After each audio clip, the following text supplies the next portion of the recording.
ngerasa bosen banget sama tips-tips keuangan yang kayaknya diulang-ulang terus? Nah, ternyata ya, di balik rasa jenuh itu ada peluang emas yang sering banget kelewat. Yuk kita gali lebih dalam cara nemuinya di dunia konten keuangan pribadi yang super rame ini. Jadi, kalau Anda merasa konten soal keuangan pribadi itu, ya, gitu-gitu aja, Anda nggak salah kok.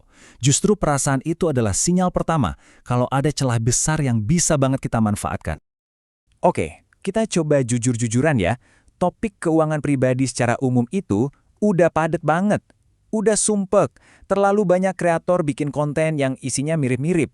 Yang ujung-ujungnya ya bikin penonton jadi bosen. Tapi jangan lihat masalahnya doang. Di balik keramaian itu, peluangnya luar biasa besar. Ekonomi kreator global itu nilainya lebih dari 104 miliar dolar loh. Dan konten keuangan adalah salah satu sektor yang paling menguntungkan di dalamnya. Gede banget kan?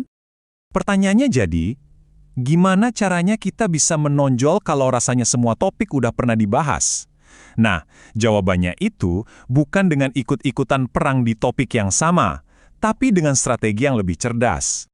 Solusinya, berhenti bersaing langsung sama para raksasa. Mendingan kita ciptakan lahan kita sendiri. Nah, inilah yang kita sebut sebagai peluang micro niche. Anggap aja ini kayak menemukan tambang emas yang belum dijamah orang lain. Bedanya tuh kerasa banget. Di satu sisi, ada cara lama dengan konten keuangan umum yang gitu-gitu aja. Di sisi lain, ada para kreator yang fokus ke masalah yang super spesifik atau micro niche. Dan mereka ini justru lagi tumbuh pesat banget. Dan ini bukan cuma omongan loh, angkanya jelas banget. Kreator di micro niche keuangan itu dapat engagement atau interaksi 30-40% lebih tinggi. Di dunia konten, selisih segitu tuh udah jadi penentu kemenangan mutlak. Terus contohnya gimana sih? Gini, daripada bikin konten cara menabung yang udah basi, coba deh fokus ke sesuatu yang jauh lebih tajam.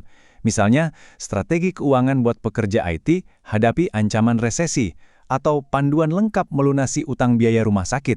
Beda banget kan rasanya? Oke, pertanyaannya, gimana cara efektif buat menambang di niche ini? Jawabannya ada pada teknologi yang lagi naik daun banget sekarang. Manfaatkan AI sebagai peralatan tempur utama Anda. Gampangnya kita bisa bagi jadi 3 langkah. Pertama, pakai AI buat menyederhanakan topik-topik keuangan yang rumit. Anggap aja Anda harus ngejelasin cara kerja reksadana ke anak umur 12 tahun.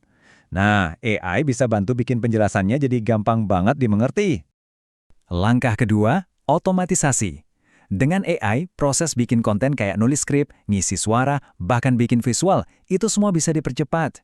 Inilah alasan kenapa kanal YouTube tanpa wajah atau faceless channel lagi meledak banget. Mereka bisa sukses tanpa harus nampilin muka di depan kamera. Dan yang terakhir, jangan lupa, AI itu bukan cuma alat, tapi juga bisa jadi topiknya. Konten yang membahas tentang cara merencanakan keuangan pakai bantuan AI itu sekarang jadi sub-niche yang pertumbuhannya paling kenceng. Banyak banget orang yang pengen tahu cara pakai alat-alat canggih ini. Nah, sekarang kita masuk ke bagian yang paling seru. Gimana cara dapat uangnya? Ini dia kuncinya.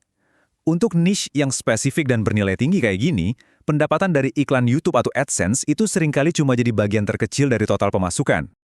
Sumber cuan yang sebenarnya itu datang dari diversifikasi. Kita ngomongin soal pemasaran afiliasi, jualan produk digital atau kursus online sendiri, sampai dapat sponsor dari merek-merek yang relevan dengan bayaran tinggi. Kok bisa gitu? Simple aja. Pengiklan itu rela bayar mahal banget buat menjangkau audiens yang super spesifik. Makanya, nilai CPM atau bayaran per 1000 penayangan untuk topik AI dan keuangan bisa meroket sampai $50, jauh di atas rata-rata. Ini artinya pintu rezeki itu kebuka lebar banget. Coba bayangin, Anda bisa dapat komisi dari aplikasi trading AI, disponsori perusahaan fintech besar, atau bahkan jualan kursus premium dan template buatan Anda sendiri. Banyak banget jalannya. Oke, jadi apa artinya semua ini buat Anda? Anggap aja ini adalah cetak biru atau peta untuk menemukan emas di dunia konten keuangan pribadi saat ini. Pertama, bangun kanal Anda di sekitar masalah yang benar-benar dirasain orang.